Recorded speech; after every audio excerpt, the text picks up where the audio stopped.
Okay, now time for us to do our drive-by interview. And this morning, a fellow journalist is paying us a little visit in our studios. His name probably you should know by now. He's Thomas Naadi Bitlegma. He recently won an international award. That's the Diageo Africa Business Reporting Award in London. He was the only Ghanaian nominated, and of course, he won the award for Agribusiness Environmental Report on e-waste in Ghana.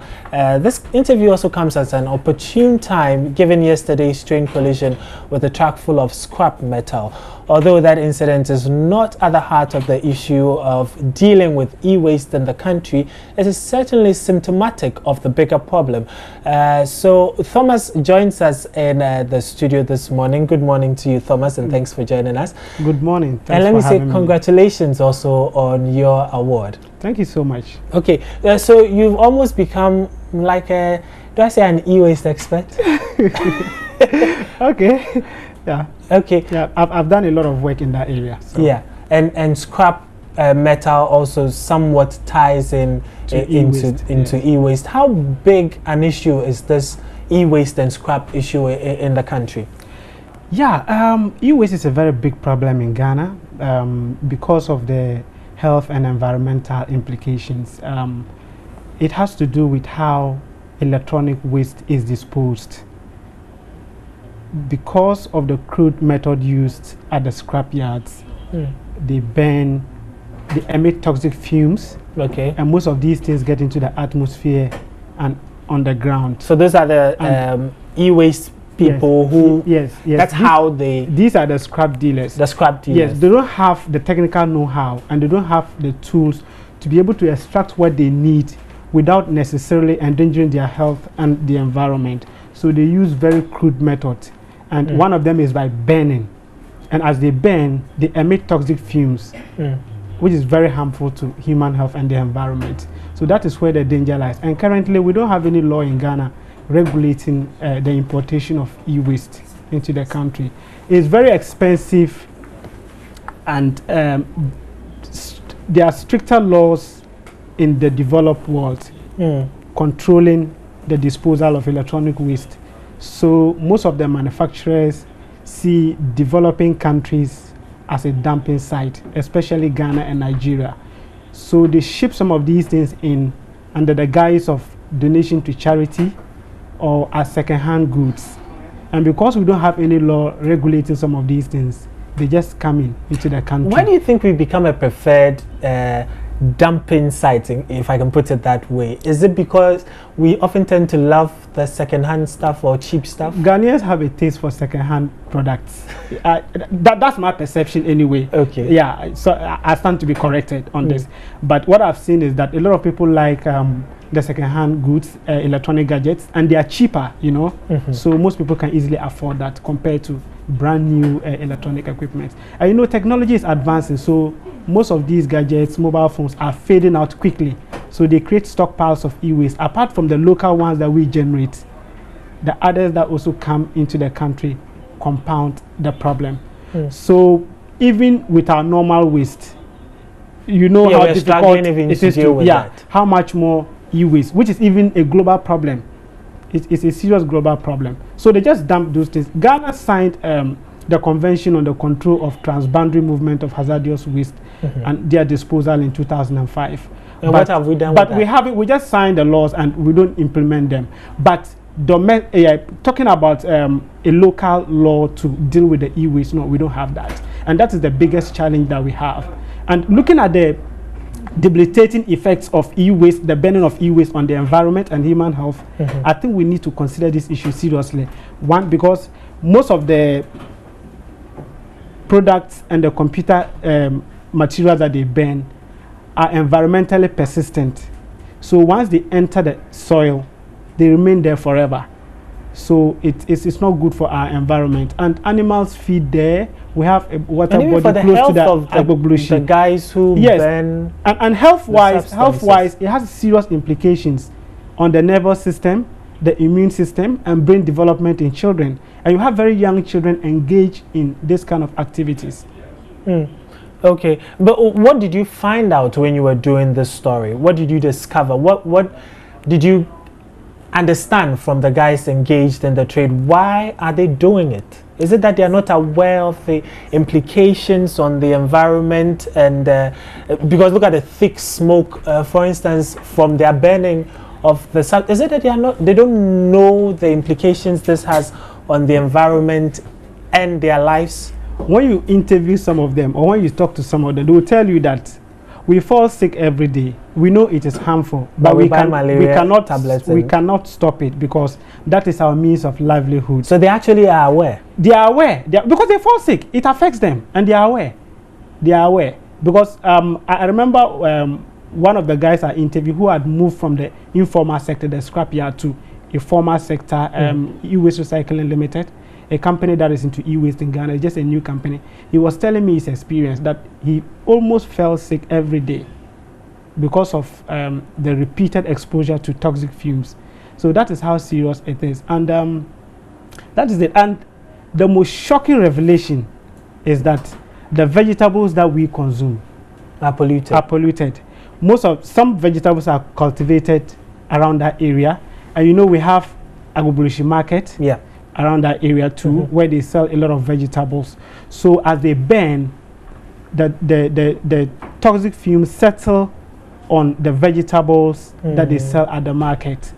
So you buy it, you go and consume, and later on you'll be developing complications, and you don't understand where you had the sickness from. So that is how serious the problem is. You might go to a hotel for a conference, they will serve you with salad. You don't know where the salad is coming from. Exactly, you because the vegetables probably are so that is how serious it is.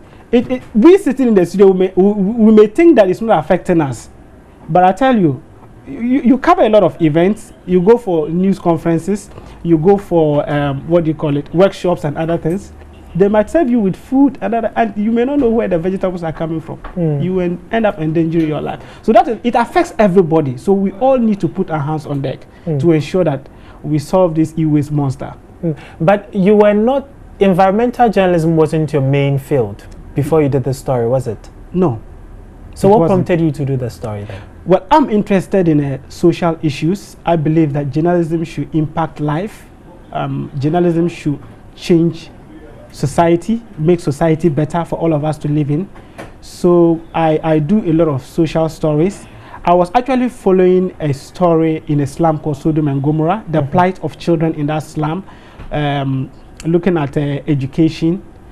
And I realized that anytime they were out of school, that's after school hours, they moved to the scrapyard. Okay. So the one at Agbogbloshie. The one at Agbogbloshie. So I didn't understand. So I followed up, and I realized that was where they actually get the money to sustain themselves and their families back in the village. Wow. So I visited the scrapyard, and what I saw was serious.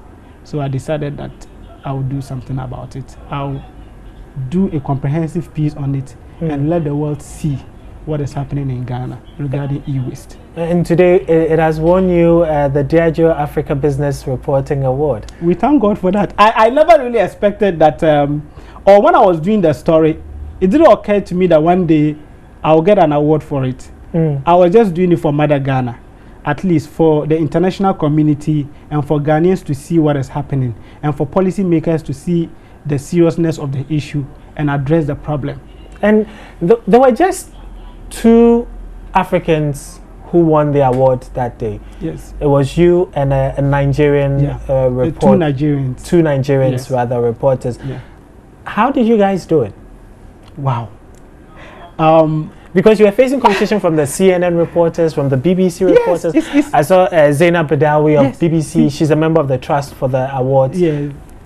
It's amazing, and I'll continue to thank God for this achievement, because when I was nominated, when I entered the awards, I looked at the categories. They were talking about and the criteria. They were talking about both local and international media. So you are going to compete against the likes of CNN, Al Jazeera, BBC, and these are top media organizations in the world. People we watch every day and learn from. Exactly. Now you are going to compete with them. Yeah. So it was a bit of a challenge. You didn't think you had a dog's chance? Initially, I just gave up. I said, oh no, I won't waste my time on this. So upon second thought, was it because you said the CNNs and the BBCs and the yeah, when I saw also CNN, Al Jazeera, BBC, I said, wow, this one is too much. It will be difficult for me to really break through, because they have the facilities. They have all the facilities that they need to work. We have very little facilities. I mean, we struggle daily to get equipment to go out and everything. So upon second thought, I decided to just try.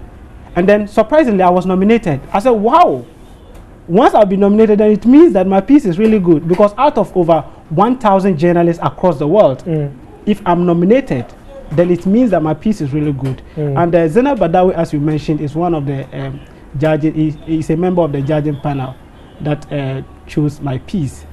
So I prepared and then went to London with the help of Diageo and then Guinness Ghana Breweries Limited. Madam Rita Roxon really helped me a lot. Okay. She did all the preparations, and we went to London. She even bought me a flag. The one we go and we win, we wave the Ghanaian flag. So but I wasn't expecting too much. The nomination alone was enough for me, because being nominated alongside seasoned journalists from CNN and BBC was that alone was fulfilling. But I wasn't expecting too much. I just wanted to go to London, have fun, and come back. And you came back with the trophy. Surprisingly, I went there and that was it.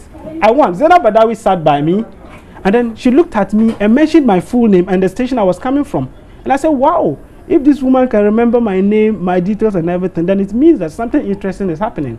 Okay. Yes. Well, so when my category came, they mentioned my name and I was shocked. That was it. I was shocked. But before we wrap up with you, though, your final words to colleague journalists out there. What should we do when as we go about our daily works?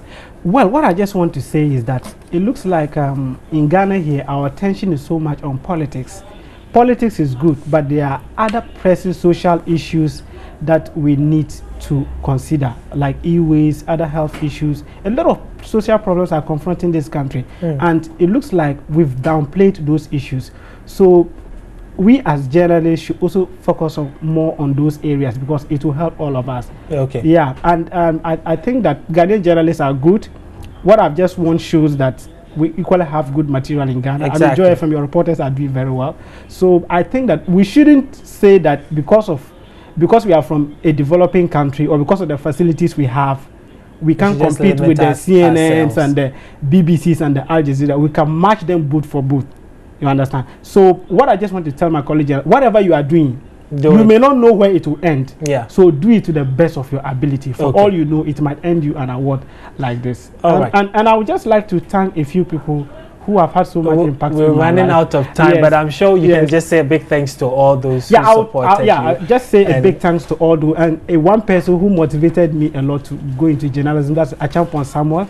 He's a teacher at St. Charles Minor Seminary Secondary School. He actually gave me the motivation to do journalism, and I'm so grateful for that. Thank you very much, Thomas Naadi Bitlegma. He is an award-winning journalist. He just won the Diageo Africa Business Reporting Award for Agribusiness and Environment. To say a big thank you for joining us in the studio this morning.